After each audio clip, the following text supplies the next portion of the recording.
would like to thank our sponsors, without whom this would not be possible: Bristol Myers Squibb, Amgen Oncology, Karyopharm Therapeutics, AbbVie, Adaptive Biotechnologies, Genentech, Oncopeptides, and Takeda Oncology. Today, we are going to continue the discussion from last month about being an empowered patient. And the specific topic today is, why is it so important that you see a multiple myeloma specialist or have one on your team? This subject has been studied, debated, and the evidence is extremely clear. Having a specialist on your team will increase the quality of your life and the longevity. Greg is joining us today to explain why specialists make the difference, how to find one, and how to navigate care with a specialist on your team. It's now my pleasure to introduce Greg to you. Greg has been engaged in myeloma patient advocacy since 1998. He began working with the myeloma crowd in 2015. Prior to that, he consulted with Dr.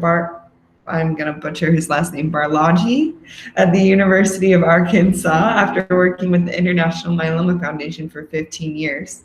In the first half of his time with the IMF, he inaugurated the Public Policy Advocacy Program, Patient Support Group Outreach, and conceived the Regional Community Workshop Program. In the latter half, he directed IMF Europe, organizing more than 100 physician and patient-educated programs. Prior to working in myeloma, Greg was a program and project director for the Center of Civic Education, the Alliance for Aging, and he also served as a legislative aide for U.S. Senator J. Bennett Johnston. He began his career as an upper school teacher and boys soccer coach in New Orleans. He earned his BA in political science from Loyola University in New Orleans and lives in Northeast Ohio. Greg, the time is now yours. Greg, you're muted. I made you mute yourself. There we go. Sorry about that. I've got loud birds in the neighborhood, so I apologize for that. That's why I appreciate winters more than springs, because in the winters you don't have to worry about the birds in the morning. Well, thank you for having me, and I'll try to keep it short or short as I can, and if you have any questions, I'll be happy to try to answer them. I'll give you a little background on me besides what Audrey just gave you. I've been working with myeloma patients since 1998, but I am not a myeloma patient. So I do have advice on what I would do if I were a patient, but I guess you could kind of take it like getting parenting advice from Oprah.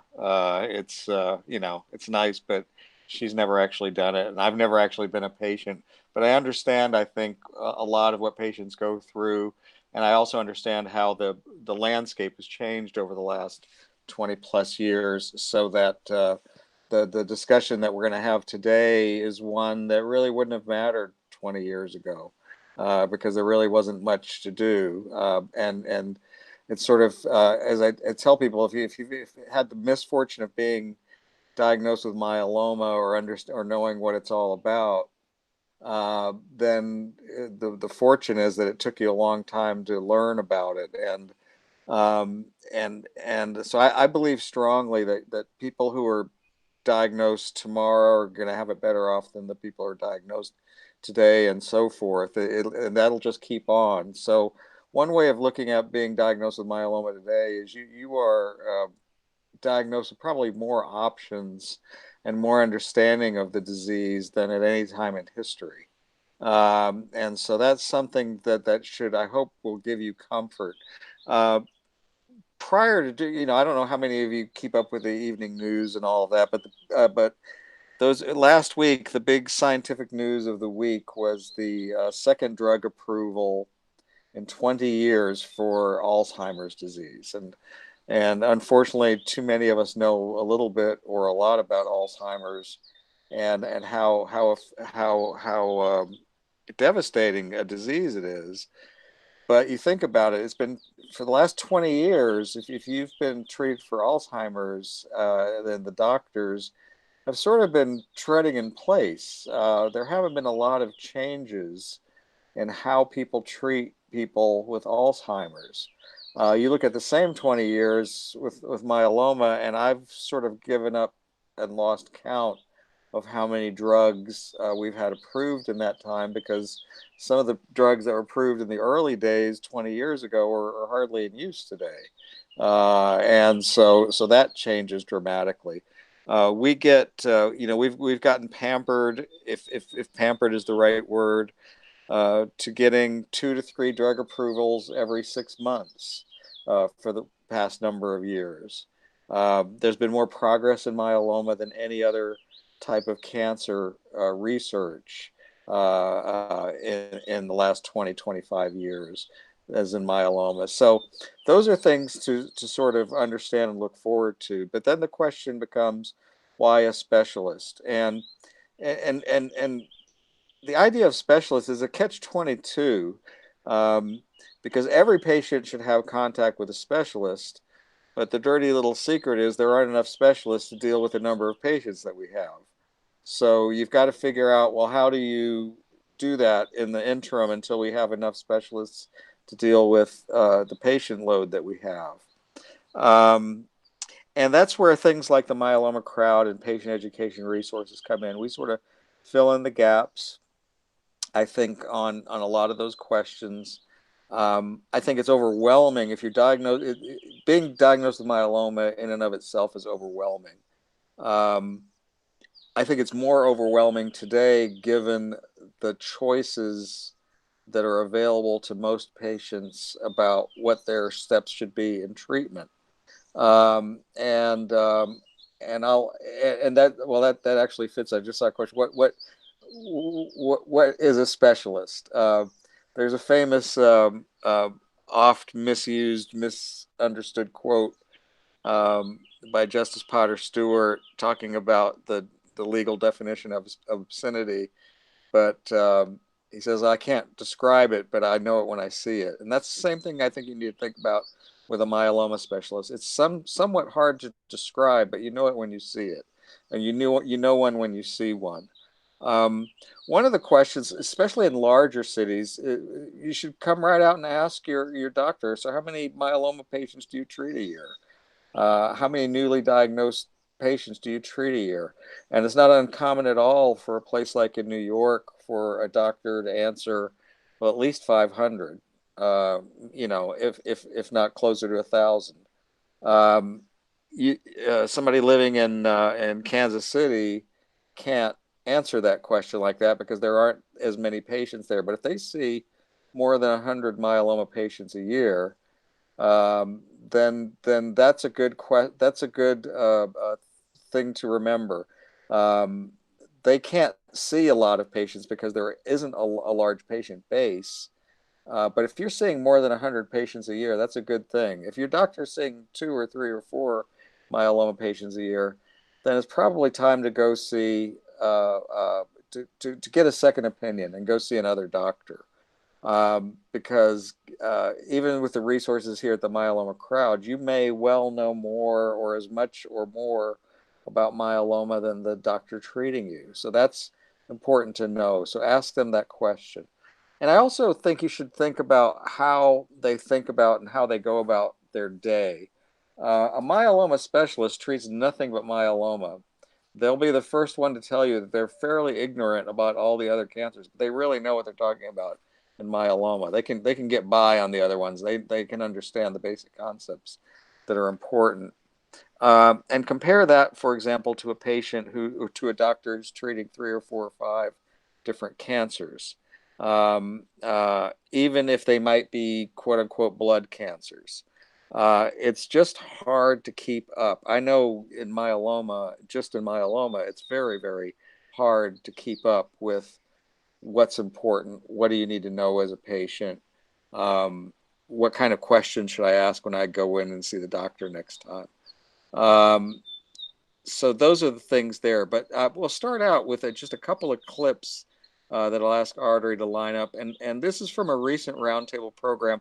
And I don't necessarily want you to focus as much on the content of what the speakers are talking about, but think about the process that's going on in their heads as they make decisions about their patients. So Audrey, if we can do the first one, and then I'll talk a little bit, and then we go to the second one.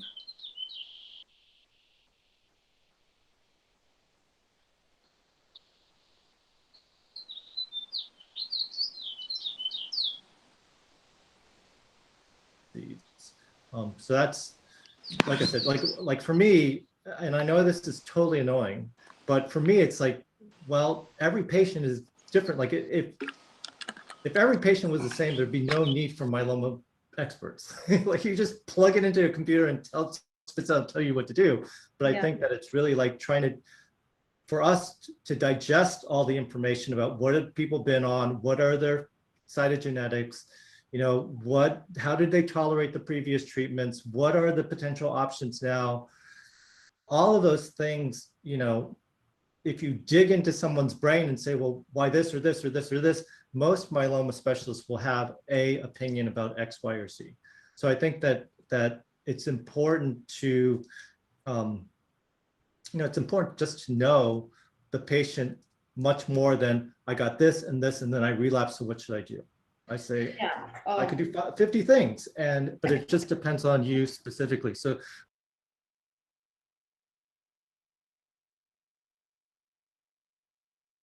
Greg, you're muted. Sorry, I had to mute you. Okay, I apologize. I'm okay. But you can see sort of the process that goes through his head as he's making decisions. And now we'll listen to Dr. Baran, who's at Hackensack.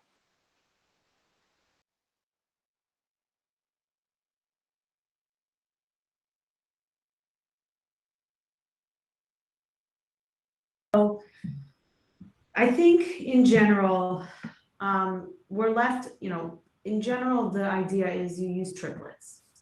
If somebody is relapsing, you have the option of changing one class or changing two classes. And I agree with Dr. Matsui. It depends on the patient. I think if it's depends on what they've tolerated in the past.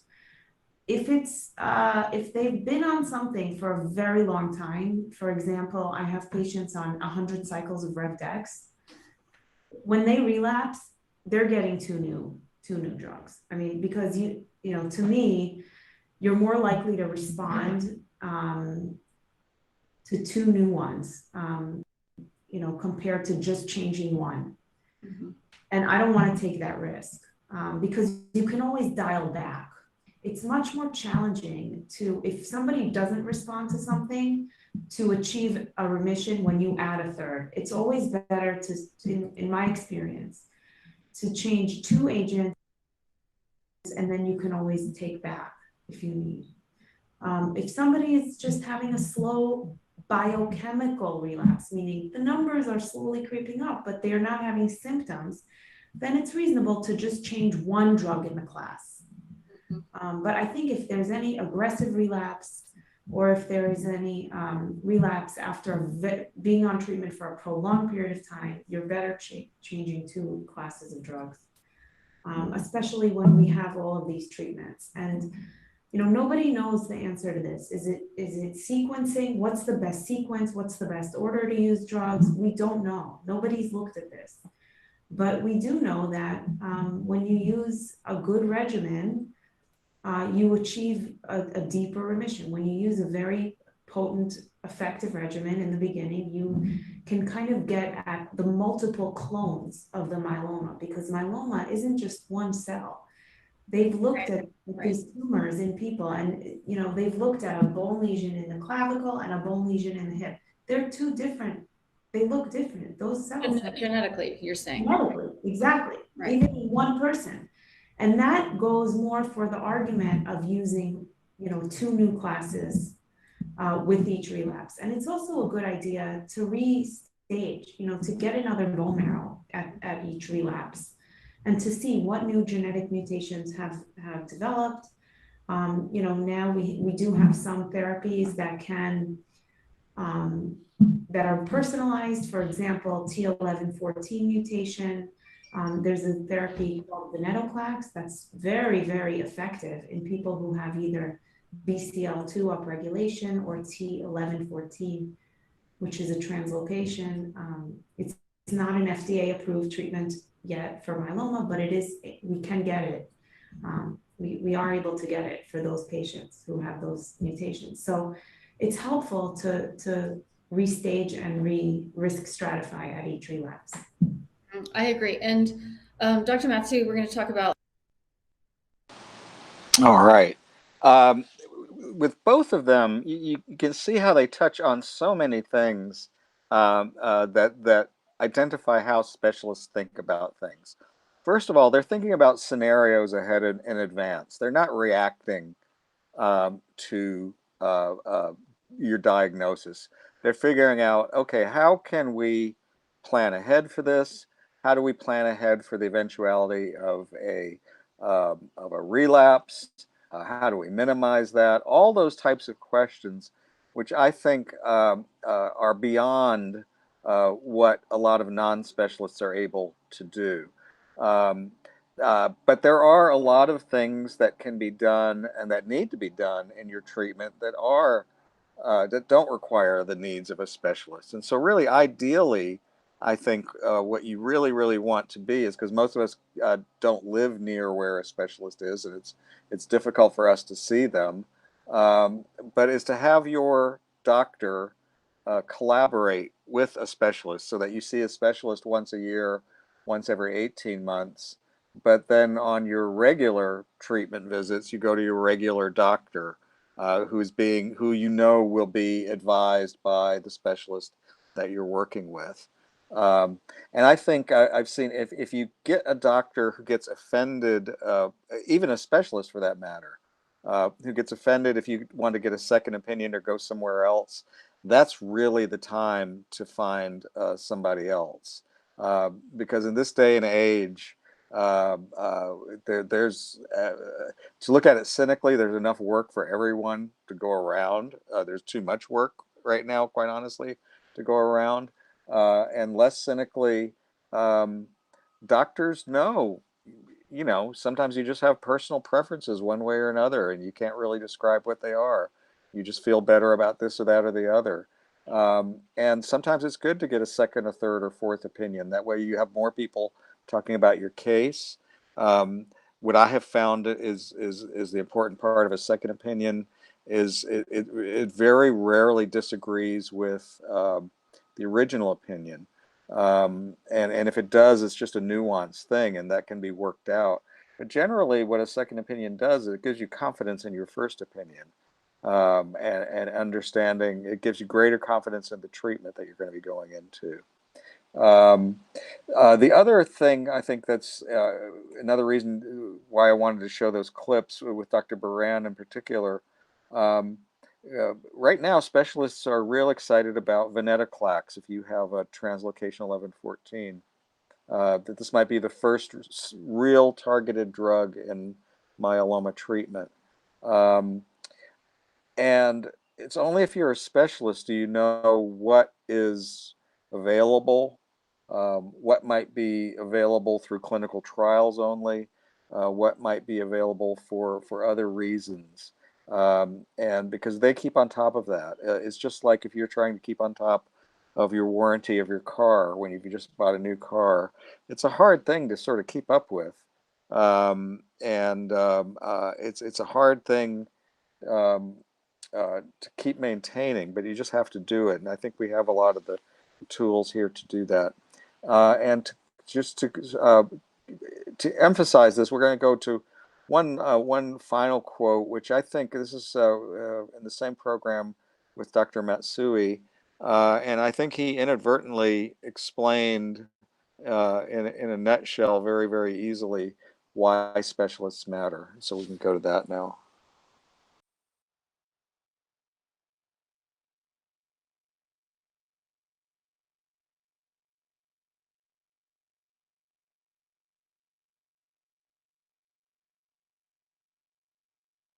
It just depends on you specifically. So for me, that I think is the reason why I like taking care of myeloma. There is somewhat of, you got to be a good listener and you got to be a good historian, right?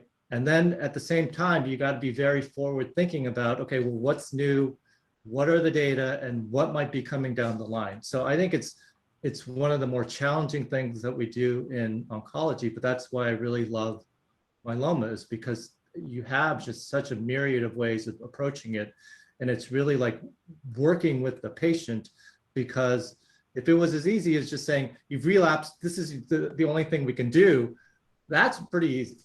But if it's really sitting down with patients and like, you know, for me, it may take like 2 or 3 visits to figure out what to do next, because it, you know, if you have that luxury of time, if you have a very slow relapsing patient, we want to make a good choice. We don't want to make a hasty choice that causes problems.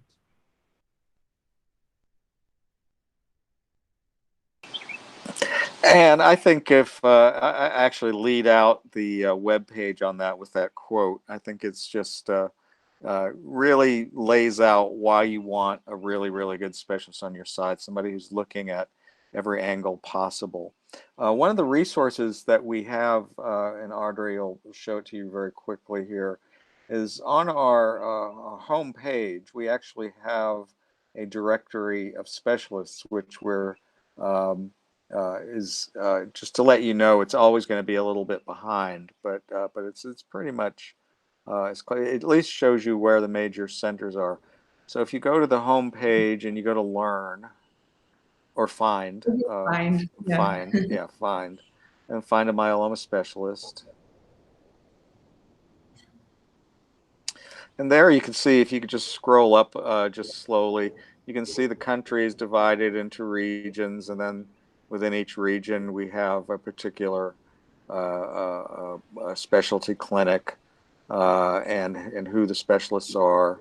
And it's just a good way of getting a quick overview of somebody in the neighborhood who knows what they're talking about. If you go back just a little bit, well, let's just pick one for an example. I just wanted to show too, I know we have a couple international patients on here on this meeting today, so I did want to show that we also do have specialists in Canada and Europe. Okay. But And yes. we'll be updating that. And then we can just pick one at random. Let's just go with MD Anderson Cancer Center, US South Central at the bottom there. And there you can see who the different doctors are, what their research focus is. And if you go to just any, like Dr. Orlowski with Read More, let's just take a look at what he's doing. And there you can see the number of myeloma patients treated annually, 200 to 500. There's his contact info. You can get information there. One of the few silver, and so I definitely would encourage you to go to that page and sort of flip around and look around and look in your region and your area, get a sense of who's who, what facilities are focusing on myeloma, because that list is constantly growing, and it's getting larger all the time. And then that's, so that again, it's on the homepage. Go to find, and then you can find a myeloma specialist. If you also sign up with Spark Cures when you do a HealthTree profile, you'll get a lot of information about specialists as well. If you tune into any of the roundtable programs, we have a variety of specialists, as do these chapter programs, specialists from around the country. So you can get a sense of who they are, what they sound like, things like that. One of the few silver linings of the pandemic has been the explosion of telemedicine. Most doctors will say telemedicine works best when you already have a relationship with the patient. Then it works best, and if you're starting out from scratch, it's a little bit harder. But nonetheless, it does give you access to specialists who will give you second and third and fourth opinions about what treatment you're going through around the country and even around the world. There are places now in Germany and in Great Britain who are also giving advice to patients all around the world, not just within their own countries. And that's basically it. I don't know if you have any questions or if there's anything else that you'd rather add. But the main thing I want you to think of about why a specialist is important is the analogy I always use is when your car breaks down. When your car broke down 30 years ago, you could get a mechanic around the corner to work on your car. That was no problem. You can't do that today. You can't even change the oil in your car anymore today, which was a rite of passage. When I was young, you learned how to do that. Now, nobody learns how to do that anymore because it's so specialized.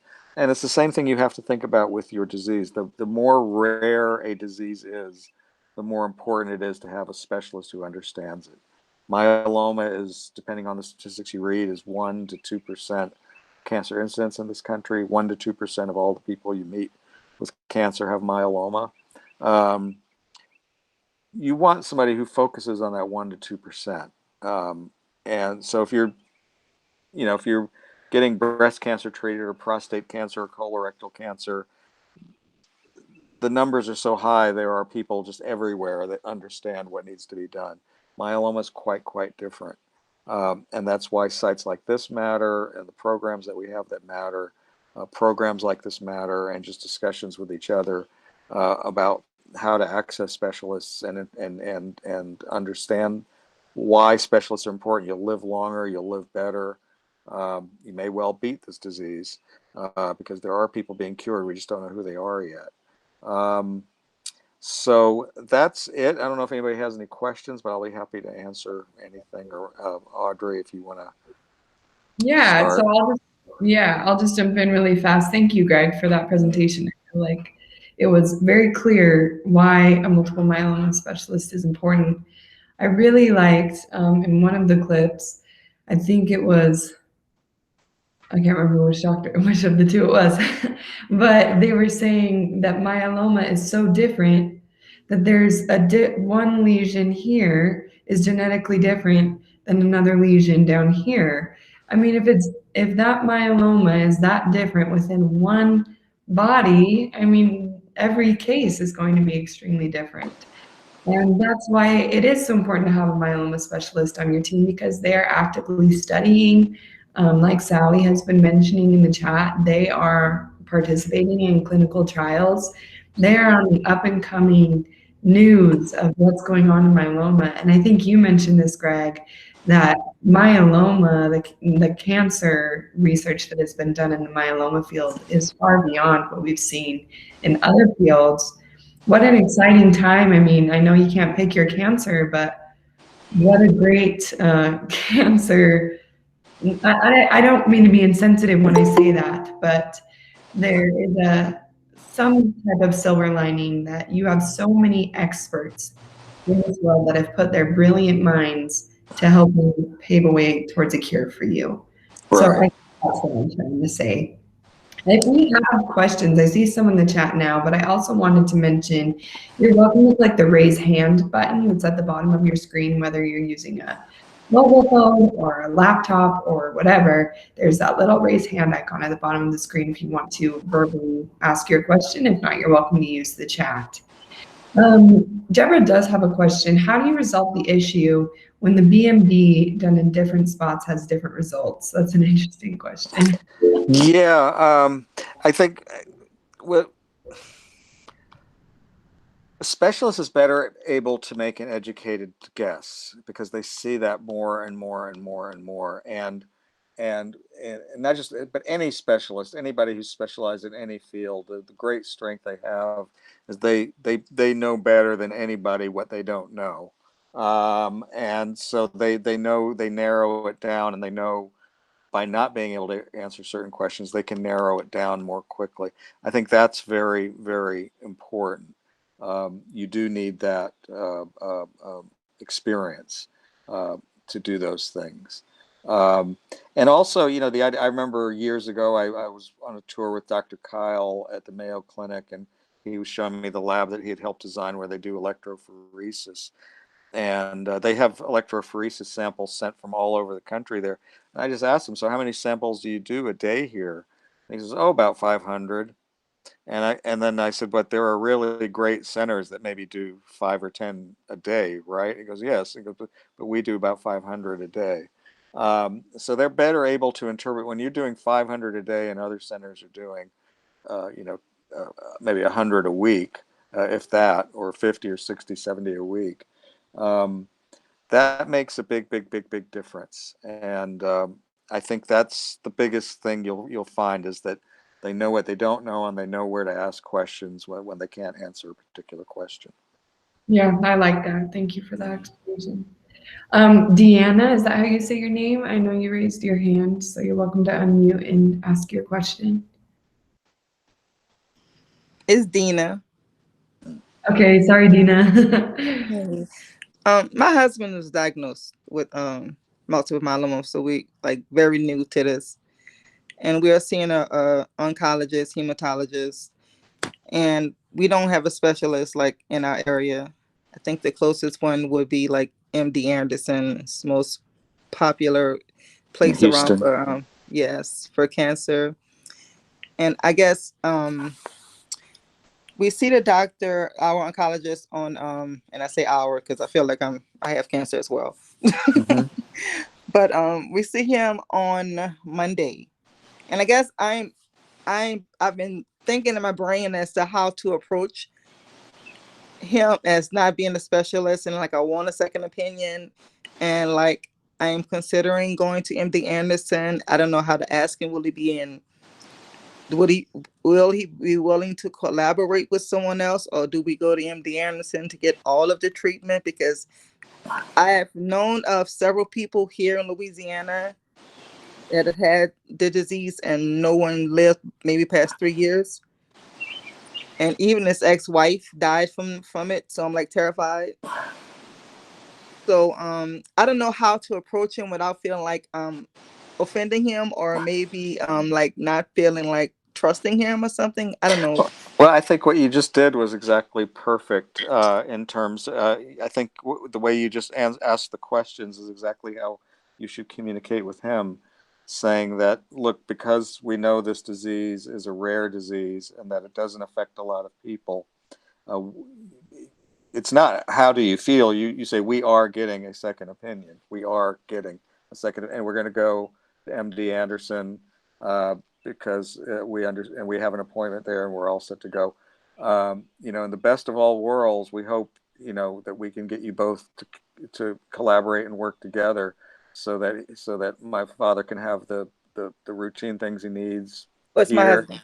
or your My husband. husband. I'm Mhm. sorry, okay, I thought your father. And but so that he can have the routine things he has here, and then every 6 months, every year, you go to MD Anderson for a new baseline. And I think that's important. I honestly don't any any doctor who is offended by somebody getting a second opinion in this day and age is a relic from the past.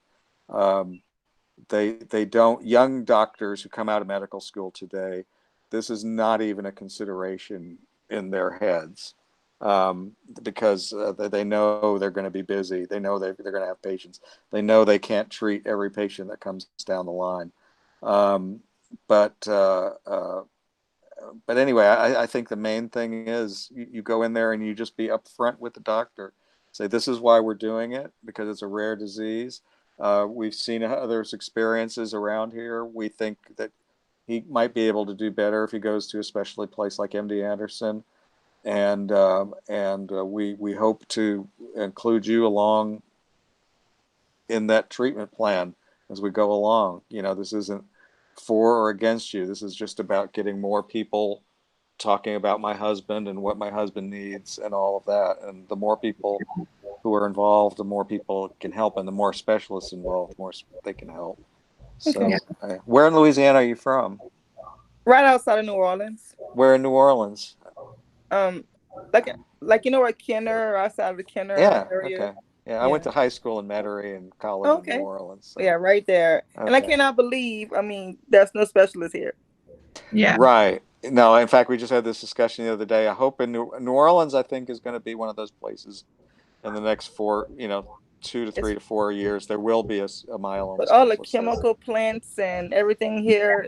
Right. I think when I looked at the website for a specialist and I didn't see none, I must have cried for 2 hours. Yeah. It But was you're right. like, New Orleans, you need to think about going either to MD Anderson. You can also think about going to Emory in Atlanta. And that they have very, very good. There's Moffitt at Tampa. Uh, Arkansas. and there's Arkansas, Little Rock, Arkansas. So those are as I think of New Orleans, those are kind of the specialty places that are immediately accessible by air. And Charlotte has great specialists as well. okay. So there are a lot of good specialists. It used to be, if this conversation had taken place 20 years ago, um, you would have said MD Anderson, Little Rock, and good luck. There really wasn't much more to say. Yeah. Yeah. but I think Yeah. Houston's like 5 hours away. So and everyone here goes to MD Anderson, so it's like Okay. always, yeah. Yeah, they're great. That's where Jenny, the founder of the myeloma crowd, her first specialist was Dr. Orlowski from MD Anderson. Okay, cool. And he was the doctor who was the principal investigator in Velcade, which is one of the 2 drugs that's most used in myeloma. And his father, in the early 60s, was the guy who discovered that class of drugs, proteasome inhibitors. So, yeah. So I'll go in Monday and put my big girl panties on and tell them how. Yeah. Yeah, tell them. got it. And you don't. And if you have a question about something, you know, make sure you get an answer to it. You don't want to leave with nagging questions. And if you do leave with nagging questions, write them down. And then if you have a HealthTree profile or something like that, you can get those answered fairly quickly. Yeah. Okay. Yeah. Thank you. Thank Thank you so much. All right. Sally, I saw you had your hand raised. Did you want to say anything else? Yes, I just wanted to mention to Deanne, that your myeloma specialist will work when he works with your local oncologist. You will have all your blood tests and everything done locally, so you don't have to be flying back and forth to Houston. I live approximately 150 miles from my specialist. I have seen her 3 times, and I've had a stem cell transplant. But all my PET scans, CTs, blood work, monthly visits, everything is done locally. So you're not running back and forth, to long distances.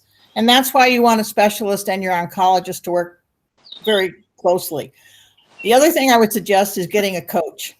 And that's all through Myeloma Crowd, or go to myelomacoach.org. They can help answer a lot of these questions, and a lot of questions that you can't ask your doctor, or your doctor wouldn't think of answering. It's like, what do I need? What do I take? What are the questions I should take? So, reach out to the myeloma coaches. They are a great group of people. So anyway, just wanted to add that. Thank you, Sally. We still have some time if anybody else. One more thing, and I just want to, Deanna, just before I forget, it's sort of the. It's Dina. Dina. Sorry, I apologize. It's like Dini's Seafood. I should remember that, Dina.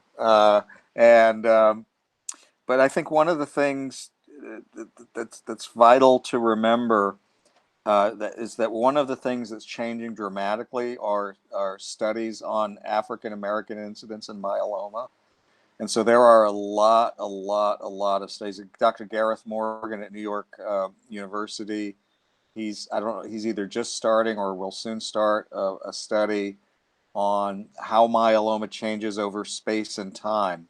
So he will actually see in a camera, in a picture, they'll be able to see pictures and see how myeloma changes. And they're focusing on African American patients doing that because they want to see how these changes take place there. There's the I Promise study, Irene Gobrial at Dana-Farber in Boston. It's one that you should all of your husband's first degree relatives who are between 45 and 70 ought to give in a sample. It's all they got to do is just give in a quick sample, and they just sign up, and then all the info will get sent to you, where to go, what to do, and all of that. So that's one of the things I think that's going to change dramatically over the course of the next year or two. Incidence in African Americans is significantly higher, or I should say incidence of people with sub-Saharan African descent. It's significantly higher, people who have that descent, significantly higher than people who don't. And then the question is, why? Why is that? And I have no scientific reason for knowing this will be true or whatever, but my gut tells me that if we can figure out why there's a higher incidence rate in African Americans, and if we can pinpoint what those reasons are, then that will lead to a cure for everybody with myeloma. I think that's the most important problem that needs to be solved, and I think researchers are understanding that more and more and more. And I think over the course of the next 2 to 3 years, we're going to see clinical trials in African American issues just explode. And so there should be that available to you, to your husband as well, as he should ask about clinical trials that would be good for him, or even observational trials where people in his family just can submit samples and that's all they have to do. And they don't have to do anything else. So anyway, I just wanted to mention that before we got done. Audrey had another one. No, I would just, no, that's good. I am, just so you know, all of these resources that we're mentioning, I'm collecting, and it will be sent out in the email within 48 hours of this event's conclusion. I send an email out to all registrants with the recording, the slides, and then also all of these resources that we've mentioned so that you guys have access to them. Okay. Mm-hmm. If anybody has another question, they can click that raise hand icon, or they can ask in the chat. Yeah, I did want to mention, I see that, for example, Deborah, there wasn't a specialist in Las Vegas, and so she traveled to Cedars in Los Angeles. I feel like that happens often, that you do have to travel, and some people might be hesitant. We also have a financial coach who's able to show what kind of financial resources are available when you have to travel for treatment. Or even consultations. So I can include resources to that myeloma financial coach. Also, it's worth it. I mean, it's your life or the life of your loved one that we're talking about. It's not like you're going to Disneyland or some rock concert. Like it's your life that you're talking about, and so it's worth the, I would say, expenditures, and it's worth the effort. Another important thing, this is newly diagnosed patients. We're going to be talking later this year. We're going to have somebody come speak to us about genetics and genomics. I can't remember the difference. Greg knows the difference. But it's important to know what type of myeloma you have genetically. Is that high risk? Is it standard risk? Because that is also going to depend on how you're going to, how specialists are going to treat and then fight them down. I saw somebody referred to me as doctor. I'm not a doctor. I could play one on TV, but I'm definitely not a doctor. And I won't give specific medical advice. But we are thankful. General stuff I will do. So yeah, don't ever call me doctor. I'm just Greg. Okay, go ahead. I'm sorry. No, it's okay. That was kind of the end of my little tangent. Okay. Does anybody else have anything that they would like to say? If not, we can finish up a little early. But you're welcome to, I'll give you a couple more minutes to put in the chat or raise your hand if you have a question. Perfect. So, that's not Marla, but if you want to unmute yourself and then you can speak to the group. No, Marla's my wife. So I have a question. I'm calling in from Toronto, and I've had myeloma for. I was diagnosed in 2018. At the end of 2018, I've had a stem cell transplant, so on and so forth. And the thing that I wanted to find out about is if somebody could offer some suggestions about that topic of finding a myeloma specialist, because we're in a different system. We have a different system up here. It's more of like socialized medicine. So I have an oncologist, a hematologist, but they're not a specialist. And there is a fantastic hospital here in Toronto, like Princess world-renowned. Margaret? Yeah, Princess Margaret, Right. that has a lot of specialists. Right. But there's a lot of people that these specialists, there's only a handful maybe, or maybe 6, 7 at the most, or 8. And I just can't seem to, I've tried many different ways to try to reach out to different doctors there, but the door has always been shut. They have a system where, you know, everybody sees their oncologist, and then if something goes very, very wrong, you're sent over You get moved to up. yeah, you're sent over to the specialists at Princess Margaret. And I had a specialist when I had the transplant, but then I got pushed back to my for my regular treatment. So you know, and it seems to go through a centralized system in the Princess Margaret Hospital.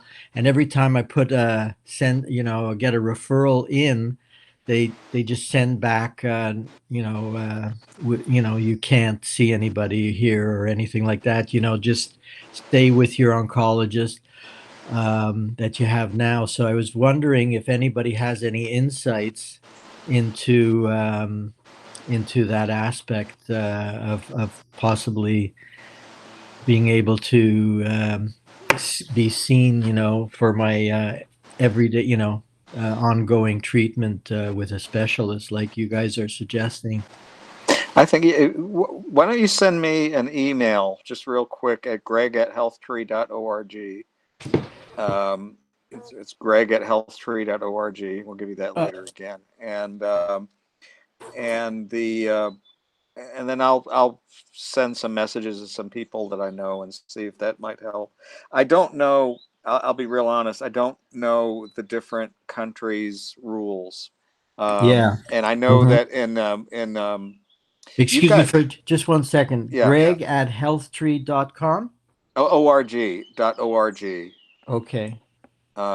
But Sorry you for have, interrupting. yeah, you have, Donna Reese Yeah. and Keith Stewart just moved back there. Yes, that's correct. And God, just the names are good. But you've got lots and lots and lots of good people there. There's about And you've six, got pure seven, eight. researchers.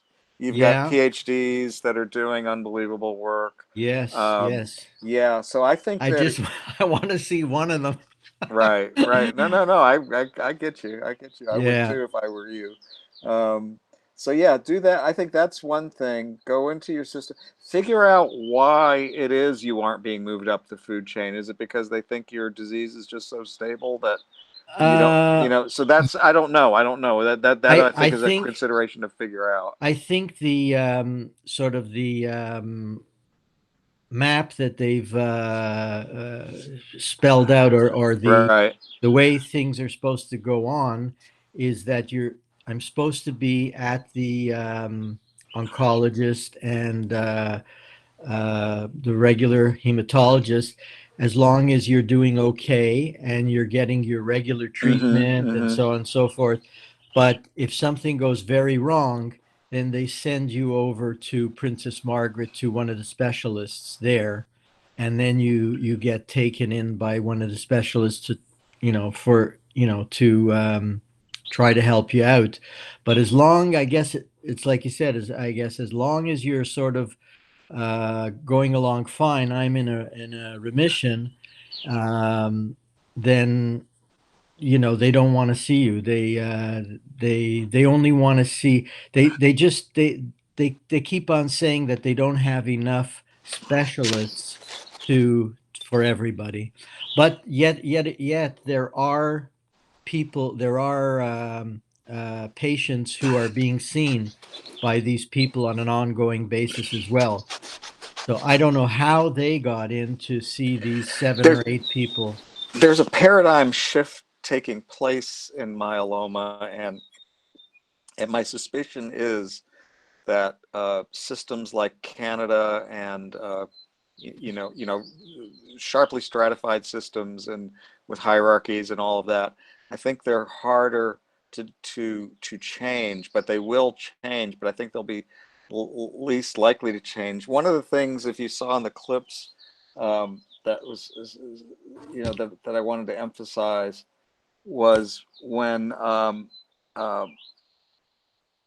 how should I put this? When patients, when doctors are unsure, and they have lots of options in front of them, and they're trying to narrow down, okay, so what's the option for this particular patient at this particular time, and all of that. What's the right way to do that? I think in the U.S. you have more leeway to decide what those next options are going to be than in a lot of systems around the world. And True. one of Yeah. the paradigm shifts is one of the examples we looked at was the difference between biochemical and clinical relapse. And I think a lot of the system you described is one that focuses on clinical relapse and not on biochemical relapse. Whereas you have to be a specialist to know a lot about the trajectory of biochemical relapse, how it's moving, if it will be a problem somewhere down the line. Most likely it won't be. And that's sort of, you're not in a, I'm not saying the United States is that system, but there are specialty places where doctors will look not just at your chemical relapse, but your biochemical relapse, figure that in. What do you mean by a I don't So know what that biochemical is. relapse, okay, that's a really good question. So, Yeah. so I assume too much. So in a nutshell, a biochemical relapse means we can see on charts, on tests that we're doing, that there is disease progression. I see. But Okay. you don't feel anything, you don't know Right. it, you wouldn't know it. And unless we had, so then the question is, do we treat while you're biochemically relapsing, or do we wait until you actually have symptoms like an achy back or whatever? And that's a clinical relapse. Right. We do we do biological testing. I get blood Right. tests done every 3 months. So they are testing for those type of things and all those things as well. And at what point they would of your disease they would send you over, that I don't know. But yeah, go ahead. I'm sorry. no, I'm just saying that, I do get tested all the time. I have all kinds of tests done and stuff like that, and I seem to be okay in a good place right now. But, hopefully that'll last for 20 years. But, so I'm just, my main objective is right now is to get to a specialist, but it's seems to be like I keep on going up dead end roads all the time. Mm-hmm. Eric, have you ever heard of, like, for example, a specialist from New York helping a patient in Toronto? Have you Yeah, ever? yeah. You gotta pay for I it. mean, so that's a type of thing that would be, I could go see a specialist in the US, but that would be out of pocket, like, Right. and I don't have it, in our system we don't have like the insurance to be able to go wherever you want, or like you do. It's a different system, and we pay for all of this in higher taxes and stuff like Right. that. We still pay for everything, but it's it's a different system. So it's universal health care. So that's the problem. I don't have the means, like to, I know if I went out of pocket and went to a specialist in the US, it could be hundreds of thousands of dollars. Right. So I don't have that kind of means to do it, and right now I'm in a good place, so it's hard to, logic says, just stay where you are. So I don't know. It's just a problem that I've had, but I will reach out to you, and I don't know if there's some way you could, or something that you can. Yeah. And I don't know if you've ever checked in with Myeloma Canada, but they're a patient advocacy group that just focuses on Canadian issues, on Canadian patient issues. And I haven't dealt with them in a long time, but I was good friends with the founder of that group, and they're good. I think they would probably be helpful to you. Maybe I could reach it. Maybe that's an idea. I'm a member. We have a support group here in Toronto, and I'm a member of the support group, Toronto Myeloma Support Group. Mm-hmm. And but I can't seem to get any answers from the members too. Some of them are at Princess Margaret being followed, but they seem to have been referred there by their GPs early on, and they just, I don't know, they just got in with a specialist, and they've been with them ever since. So okay. That's Well, we a- hope to be doing a roundtable in Buffalo next year, so definitely come and visit us. oh, then. absolutely. We've done a It's couple in Buffalo already. only an hour and 15-minute drive, so Right. it's not far at all. Great. Definitely would. And what's your name? I know we've spoken Oh, before. I'm sorry. Yeah, it's not on there. It's Harvey Kessler. Harvey. Oh, okay. Kessler. Okay. Thank you, Harvey, for your question Thank you for the for trying to help out. I appreciate it. Okay. All right, we're gonna finish up. Oh, sorry. Did you have? No, I something? just want to say thanks, Audrey, for organizing all this. This was fun as usual. Yeah. Yeah. Thank you for being here. We're gonna close out with just a couple of announcements, and then you're welcome to go. So let's fast forward through these. Our next month will be a great one. We're going to have Skyline DX representative Arjun Van Mennen. He's going to come talk to us about the Sky 92 diagnostic test, one that can go even further than the FISH test in detecting whether or not you are high risk at diagnosis.